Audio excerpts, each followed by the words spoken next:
വരൂ. ഞാനിവിടെ ഒറ്റയ്ക്കാണെന്ന് അറിയാമായിരുന്നില്ലേ? എന്തേ ഇവിടം വരെ വന്നില്ല? രാജ്യകാര്യങ്ങളിൽ പെട്ട് ഞാൻ... വിഷയം മാറ്റണ്ട. എന്നെ ഓർത്തില്ല എന്ന് പറയാൻ മടിയുണ്ടോ?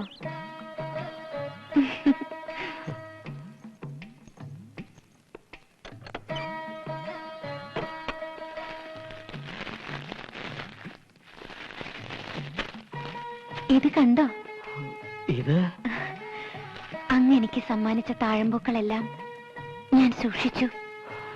കാൽപ്പെട്ടികളിൽ, തലയണക്കടിയിൽ, പുതുവസ്ത്രം സൂക്ഷിക്കുന്ന പെട്ടികളിൽ, എവിടെയെല്ലാം.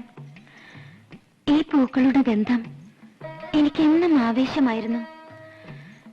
എന്നെ മത്ത് പിടിപ്പിക്കുന്ന ഈ ഗന്ധം അനുഭവിക്കാതെ ഞാൻ ഉറങ്ങിയിട്ടേയില്ല. എന്റെ കിടക്കറ നിറയെ ഈ പൂക്കളുടെ സൗരഭ്യമാണ്. ഞാൻ ഇട്ടിരിക്കുന്ന വസ്ത്രങ്ങൾക്ക് ഈ സൗരഭ്യമുണ്ട്. എന്റെ ശരീരത്തിലും ഈ സൗരഭ്യമുണ്ട്. അത് ഇഷ്ടപ്പെടാത്ത ഒരാൾ, എന്റെ ഭർത്താവ്, എന്നെ ഉപേക്ഷിക്കാൻ കാരണവും ഇതാണ്. പക്ഷേ എനിക്കിത് കൂടിയേ തീരൂ. അയ്യോ, ഞാൻ ഇവനെ അല്പം സഹിച്ചോട്ടെ. അതിനെന്റെ സമ്മതം വേണോ? ഇവിടത്തേക്ക് ലഹരി നോക്കുമ്പോഴാണ് ഒരെടുപ്പ്.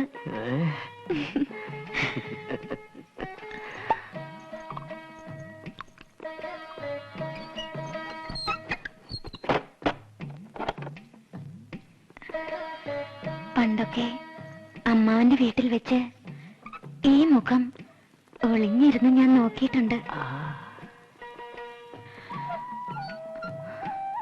ലഹരി മൂത്ത ഈ കണ്ണുകളിലേക്ക് നോക്കിയിരിക്കാൻ കൊതിയായിരുന്നു.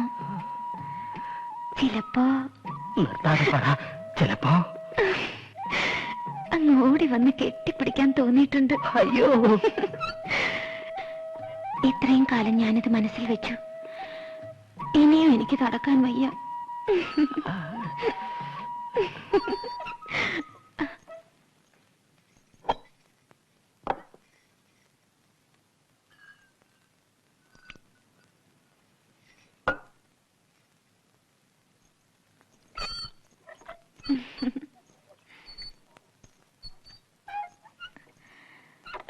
ഞാനും ലേശം രുചിച്ചോട്ടെ? ആയിക്കോട്ടെ ആയിക്കോട്ടെ.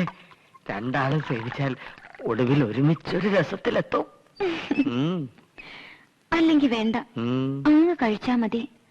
ഇന്നത്തെ ദിവസം അങ്ങയുടെ മാത്രമാണ്.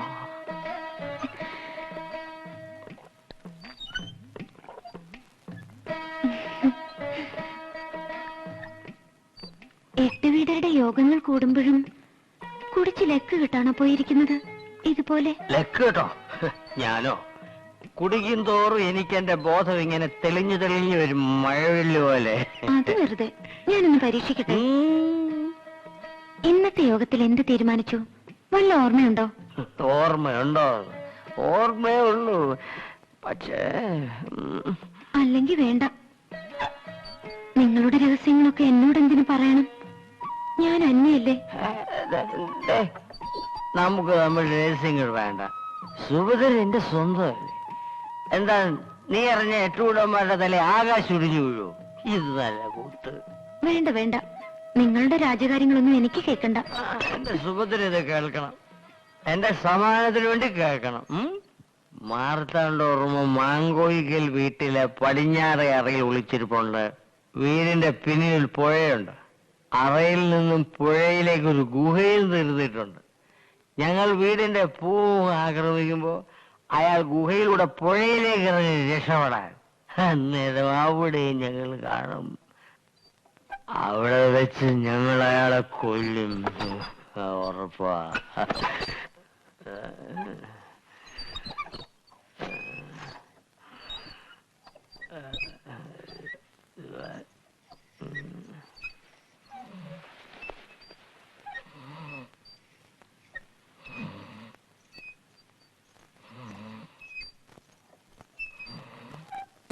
മാർത്താണ്ഡവർമ്മ മാങ്കോയ്ക്കന്റെ അറയിൽ ഒളിച്ചിരിക്കും. അറയിൽ നിന്ന് പുഴയിലേക്കൊരു ഗുഹയുണ്ട്. അന്നേരം ഞങ്ങൾ അവിടെ കാണും. ഞങ്ങളും കാണും.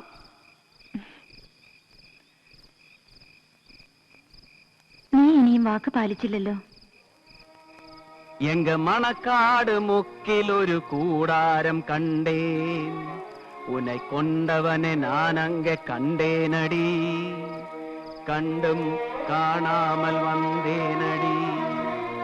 എങ്ക മണക്കാട് മുക്കിലൊരു കൂടാരം കണ്ടേൻ, ഉനെ കൊണ്ടവനെ നാനങ്ക കണ്ടേനടി, കണ്ടും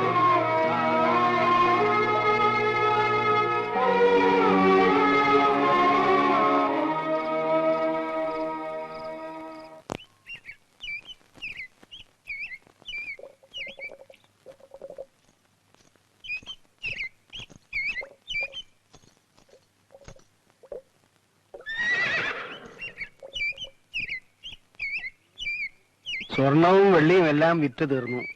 ഒന്നും ഇവിടെ ബാക്കി ഇരിപ്പില്ല. ചാലയിലോ മണക്കാട്ട് മുക്കിലോ ചെന്നാ എന്റെ മക്കൾ അവിടെ കാണും. കയ്യിലുണ്ടെങ്കിൽ തരും.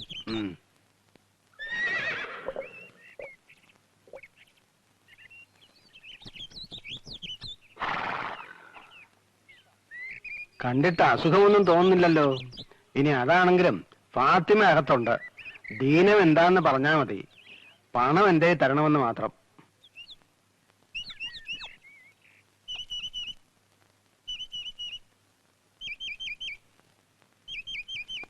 സുഭദ്ര,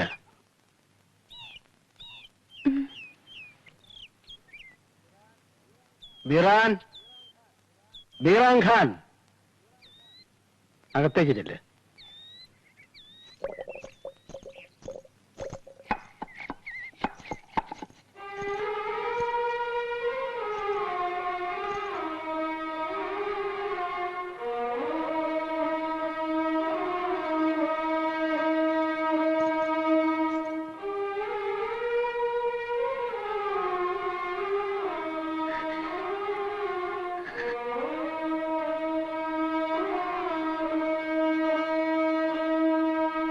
എനിക്കറിയാം, എല്ലാം ഭ്രാന്തൻ എന്നോട് പറഞ്ഞു. എന്നെ സേനാപതിയാക്കിയ രാത്രി, ആ ശപിക്കപ്പെട്ട രാത്രി, എനിക്ക് ചതിക്കുഴി ഒരുക്കിയുടെ കൂട്ടത്തിൽ നീ ഉണ്ടെന്ന് വിശ്വസിച്ചു. ഞാൻ മരിച്ചു എന്ന് കരുതി അവരാക്രോശത്തോടെ മടങ്ങിയപ്പോ മനസ്സിനും ശരീരത്തിനും നിറയെ മുറിവുകളുമായി ഒടുങ്ങാത്ത പകയുമായി ഞാൻ എന്നെ ഹക്കീം സാഹിബിനെ സമർപ്പിച്ചു. പിന്നങ്ങോട്ട് വ്യത്യസ്തമെങ്കിലും എല്ലാം പൊരുത്തപ്പെട്ടു. എല്ലാം തിരിച്ചറിഞ്ഞപ്പോ സാരമില്ല, ഇനി എന്റെ കാത്തിരിപ്പ് അവസാനിക്കുമല്ലോ. ഓരോ രാത്രിയിലും കുടമണി ഒച്ചയ്ക്കായി കാതോർത്ത് കിടന്നു. വരും രാത്രികളിൽ ഇനി അത് വേണ്ടല്ലോ. എന്തൊക്കെ കൊതിച്ചു. പേറ്റുന്നോ പറയാൻ, പിറക്കുന്നത് പെൺകുഞ്ഞാവാൻ. നോക്കുമോളെ നിന്റെ അച്ഛൻ എന്ന് ഉറക്കെ ഉറക്കെ വിളിച്ചു പറയാൻ. വേണ്ട, മോഹങ്ങൾ എനിക്ക് വിധിച്ചിട്ടുള്ളതല്ല. ഒരു നോക്ക് കാണാതെയാണ് ഞാൻ മരിച്ചു പോയതെങ്കിൽ ഈശ്വരൻ എന്നോട് കരുണ കാട്ടി. മതി, ഇത് മാത്രം മതി.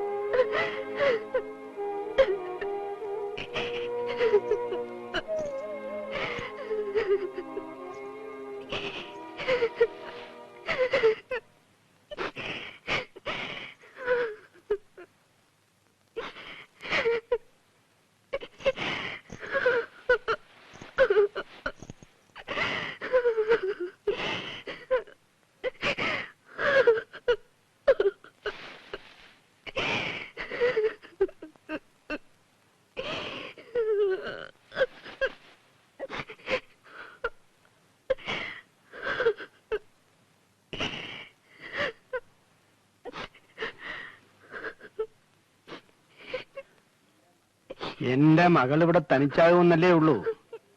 ഒരു തെറ്റും ചെയ്യാത്ത നിങ്ങളെ വ്യസനിപ്പിക്കുന്നത് പടച്ചോന് നിരക്കൂല.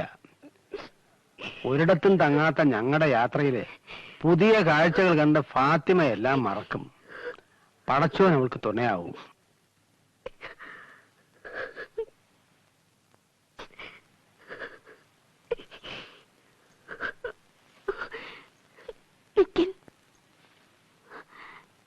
നിങ്ങളെ കുറിച്ച് എപ്പോഴും പറയും.